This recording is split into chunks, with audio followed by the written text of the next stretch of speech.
Welcome to The Crack. The wound between worlds, the rift among the stars, the only news network that brings you every story from every reality. You are watching the CBW Channel. Welcome back to the CBW Channel. My name is Mito and Powerhouse of Solaria, lead reporter and resident expert on prophesized heroes. Mito, dear, you don't have to include your full title every time our show starts. I'm sorry, Dolly, junior reporter and resident expert on nothing. I can't hear you over the sound of my shiny new promotion. Many of our longtime viewers may be searching for Dr. Ravenwood, the previous lead reporter. Unfortunately, he never made it out of that nanite blizzard we investigated last week. Even more unfortunately, our very own Mito has stepped up to fill his shoes, entirely bypassing the older, wiser, more practical option. I've been reporting longer than you've been trapped in this pocket dimension, and older, you have no idea how long people from my universe live. I certainly don't. Time works strangely in the rift between worlds. I might be 100. Are you older than 100? My gossip has filled kingdoms. Do not underestimate me. In search of something to look at other than the malevolent gleam in Dolly's eyes, I gaze around the studio. For a news network located in the crack between worlds, there isn't much to look at. We sit at a simple glass table on three-legged stools. They are not comfortable stools. More uncomfortable is the way light seems to bend around Dolly. There isn't much light as there is no sky in the rift between universes, but the harsh fluorescent lights curve around Dolly's gnarled fingers and wispy hair. It creates the peculiar effect of shrouding her in darkness even when no darkness should be possible. As I look in vain for a change of subject, I realize my words might have been hasty. Mr. Stanton gave me a raise along with my sparkly lead reporter hat. Want to help me spend some of it on new baking pans for the station kitchen? Oh, I love a good pie dish. Pop that shiny top hat back on. My goodness, don't you look finer than frog hair? Before we introduce the newest addition to our staff, all viewers should make sure their psychic transmitters are tuned into this broadcast. You do not want to miss this. For those poor, under-evolved species without psychic capabilities, I'll do my best to describe these stunning visuals. Oh my, you could cut glass on those cheekbones. You could indeed. Joining us now is Rob Skythrust. For my psychically challenged viewers, before me stands our newest hire, a 6-foot blue-eyed man at the pinnacle of human attractiveness. Beneath his artistically layered leather clothing, my discerning eyes note the black ink vines twirling around his muscular biceps. His most notable feature, windswept raven-black hair, frames his rugged face and adds an element of innocence to his brooding cerulean eyes. And the abs! Heavens to Betsy, I could wash my clothes on those abs! For viewers unfamiliar with my partner's twisted mind, Dolly is referring to Rob Skythrust washboard abs. While usually this phrase is an exaggeration, the muscle definition on our new hire's torso makes the colloquialism an understatement. We aren't yet certain if Rob is human or merely humanoid, but his impossibly perfect abdomen is certainly tipping the scales. Generally, the more detail on a person's body, the less interesting their personality. Stay tuned as we figure out if Rob's personality is as interesting as his face is nice to look at. Hello? I don't really know what I'm doing here, but I was just about to help my girlfriend save the world when I tripped through a mirror and landed in this strange gray place. It's really weird, especially because my girlfriend is usually the clumsy one. While I was trying to find the mirror, I was stopped by a tiny pink dragon with spectacles balanced on the end of his nose. He hurled me in front of you ladies and told me payday was on the new moon. I can't help but notice that there's no sky, and I never interviewed for this job, and I really need to get back before the darkness kills my girlfriend. Could one of you maybe talk to the dragon? That's just Mr. Stanton. He's a little brusque sometimes. Don't take it personally. All of this is personal. I just want to go home. The one day I bothered to check that my effortlessly tousled hair is perfectly disheveled, I fall into a damn mirror. Was the mirror circular or rectangular? Ovally? That's how they get you. What difference does this shape make? Can you help me or not? Everyone I know is counting on me. Do you know how much they've sacrificed for the rebellion? How much I've sacrificed? My mother. I'm going to stop you right there. Everyone has a tragic backstory. You aren't special because your planet blew up or your family was massacred or whatever sob story you have. We can't bring you back to your world. I can use this shiny silver lead reporter hat to transport us across the multiverse and through the time stream, but I need coordinates. You have two options. Either quit whining or give up and mope until the boss sends you to the accounting department. Put in the work, and there's a chance we'll one day chase a story onto your home world. Multiverse? Time stream? What the hell does that mean? I just want to go home. How do I get home? You can't. You fell into the crack between worlds. The universe, all universes, are bleeding, and you slipped out of your homeworld with the blood. That makes no sense. I can't tell if we're speaking the same language. Has anyone returned home? Not while I've been around. There are 100 billion worlds scattered across millions of universes. Add time into the equation, and the odds become infinitesimal. Lighten up, Beefcake. Those cheekbones pair best with a rakish grin. Mournful eyes just don't have the same effect. We now move on to our story of the hour. I'm the lead reporter. We now move on to the story of the hour. As I wave my hand vaguely in the direction of where the skies should exist, a new world forms around us. Thick purple tree trunks arc above our heads.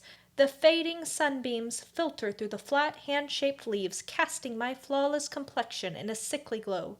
Dolly's wrinkles look the same as ever. We look to Rob Skythrust, eager to see if the eerie light has diminished his attractiveness. It has not. Thanks. How did we get here? We were in a strange room, and now the trees are purple. How are the trees purple? Did we fall into a new world? I don't see a mirror. What's going on? Never mind all that. Mito, dear, I think we're sinking.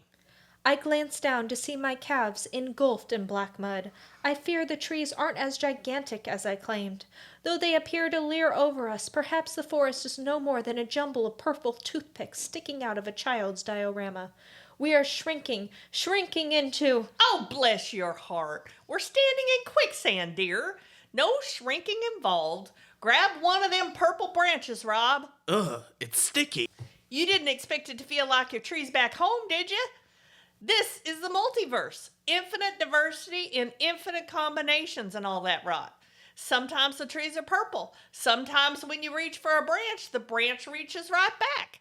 If this is enough to blow your mind, I don't know how long you're going to last in this career. We haven't even reached the story of the hour. If I wash out, will the pink dragons send me home? No. As I idly listen to the mindless chatter of my companions, this reporter wonders where the story will take us. Will we stumble upon a hiker fleeing cannibalistic witches? Run into a band of cavorting necromancers?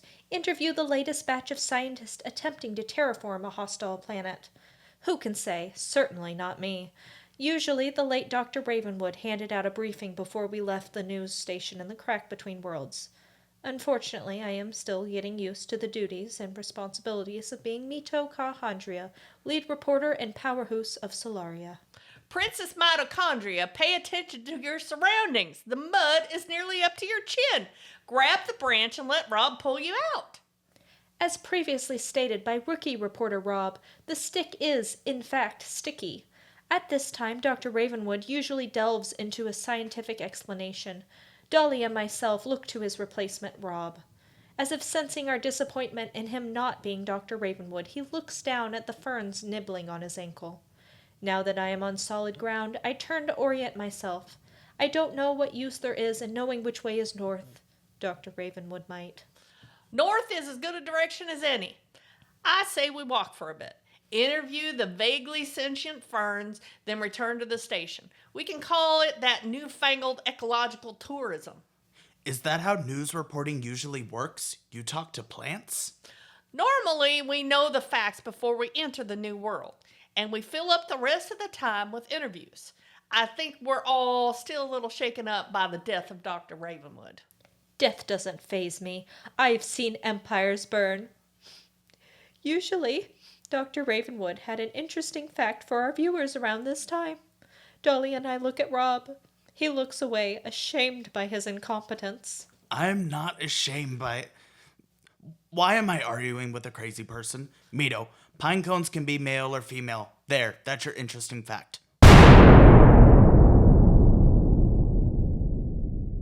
An explosion in the distance saved this enterprising reporter from telling Rob that the sexuality of pine cones isn't an acceptable topic for our multiversal audience.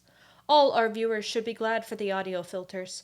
If our surgically implanted microphones transmitted that boom, most of our audience would be deaf. Worse, there would be a new stack of lawsuits for our interns to ignore. We three reporters stagger to our feet. The rich black mud has soaked into our clothes, but the delicious Dolly has successfully avoided a broken hip for the 74th time. Dolly, I'm doing the narrating. Then focus on the important things, dear. Some sort of sonic boom just knocked us off our feet. That is far more important than referring to that pinecone swingers cruise the network told us to never mention again. You, eye candy, you got lead in your shoes? Pick up the pace. Towards the danger? What the flippity? What other way is there? Take it from someone who's been around the galaxy a few times. It's much smarter to run towards the danger. Sugar, bend down a smidge. Otherwise, it just sneaks up behind you when your back is turned. Onward, my beautiful pack mule. For those unfortunate viewers with underdeveloped psychic transmitters, I should mention that Dolly is currently clinging to Rob's broad shoulders as he carries her through the forest. Osteoporosis, you know. Even the mightiest oaks get a little brittle after enough years. How are you still talking? Please stop massaging my pecs, Dolly. Try doing some cardio with all that weightlifting. If you prioritize form over function, those muscles won't be good for anything other than making grannies drool. Don't mind Mito. That girl could pick an argument in an empty house. The wreckage of a fallen starship lurches into view. The tail fin, twisted and bent at a 45-degree angle, reveals the ship's Glundarkian origin. Pfft. Seems like we spent every other newscast in Universe 11. At least the construction tells us we're in the first Glundark Imperium. That's a lucky break. The second Imperium had far too many star munchers and planet crunchers for my taste. Charred almost beyond recognition, these keen, youthful eyes can make out part of a serial number as we jog closer. Dolly! Someone has to stay focused. Is it Rob? I don't know how he lost his shirt while we were running away, but I don't blame you for getting distracted. I'm not staring at Rob's biceps. My shirt ripped apart when I flexed. It happens more than you'd think. So, a starship, like a ship that sails the stars. This really isn't the place to get into astromechanics. From how you're dressed, I'm guessing your world hasn't invented the steam engine yet. It would take me hours to explain space travel, so go ahead and assume it's all magic. When we get back to the station, I'll lend you a few books. Those books belong to Dr. Ravenwood. As we follow the screams, the other half of the starship clings to the trees for dear life. Wedged between two massive purple trunks, wires and rope ladders spill out of the starship like entrails. Not the kind of entrails used in divination, either. No fortune-telling is needed to determine the fate of these poor souls. Perhaps they were deep space miners, terraforming colonists, explorers, or simply unlucky because now they are food for the natives. 4 humanoids, correction, 3 humanoids clad in gray jumpsuits fend off the attacking trees. Are they trees? They look like stick bugs to me. 20-foot tall carnivorous stick bugs. While their scales mimic the purple bark of the nearby trees, their eyes can only be described as the shade of mulberry jam. The tallest humanoid, a hunka with a buzz cut and a square jawline, blinds the nearest stick bug with fire suppression foam.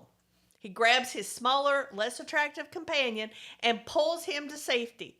They scurry up the makeshift rope ladder and disappear into the starship remains. Dr. Ravenwood knew more about technology. The civilization I came from was a utopia. We never saw any need to reach for the stars, not when we already had paradise in our palms. Still, I suppose my world at least had hydro engines, which is more than I can say for your primitive dimensions. That makes me best suited to interview our shrieking new friends. While the stickbugs fight over the screaming torso of the third humanoid, Mito scampers up the rope ladder and into the remains of the starship. Woo!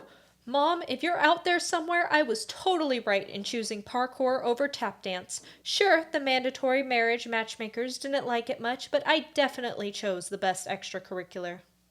Hey, who the hell are you? Oh, goody! Our universal translators are working. They've taken a lot of abuse over the years, so it's really quite impressive. For our viewers watching at home, I can now officially proclaim our time and place.